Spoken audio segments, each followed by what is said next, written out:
Sir శీఘ్రస్ఖలనం premature ఎడ్యుక్యులేషన్కి proper solution ఏంటి? దానికి అది జీవితాంతం కంటిన్యూ అవుతుందా? మధ్యలో ఏమన్నా పర్మనెంట్ సొల్యూషన్ దొరుకుద్దా? పర్మనెంట్ సొల్యూషన్ ఉంది శీఘ్రస్ఖలనంకి, కానీ నిదానంగా మందులు వాడాలి.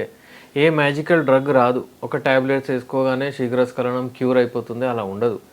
దేనికైనా సరే సమయం ఇవ్వాలి, రైట్ టైంకి అది కరెక్ట్ అవుతుంది.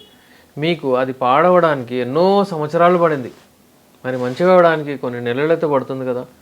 మెడిసిన్స్ వాడాలి, దానికి మెడిసిన్స్ కూడా చాలా కాస్ట్లీ మెడిసిన్స్ ఉంటాయి, కానీ మీ టైమింగ్ చాలా మంచిగా అయిపోతుంది.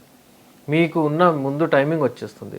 ఇంకా తొందరగా పడుతుంది, తొందరగా రాదు. ఎవరైనా తొందరగా వచ్చేస్తుంది అంటే అది తప్పు. మెల్లిమెల్లిగా నిదానంగా వస్తుంది. ఒకవేళ కొంతమంది ఒక 1 minute వీర్యం అవుట్ అయిపోతుంది వాళ్ళదంటే వాళ్ళకు కొంచెం టైం పడుతుంది. నిదానంగా 1 నెల, 2 నెలలు, 3 నెలలు, 4 నెలలు అలా వాడాలి కోర్స్. 3వ నెల, 4వ నెలకు అప్పుడు రెస్పాన్స్ వస్తుంది.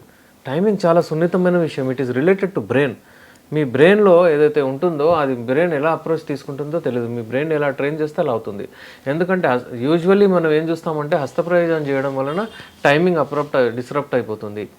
ఎందుకంటే అక్కడ తొందర వెళ్తారు, వీర్యం తీసేస్తారు. ఎందుకంటే బయటికి వెళ్ళేది పనికి ఉంటుంది, బాత్రూంలో ఎవరు వస్తారు, నాక్ చేస్తారు, ఏం చేస్తారు, వీర్యం తీసేస్తారు, తొందరగా బయటకు వచ్చేస్తారు. అయితే ఆ అలవాటు పడిపోతుంది.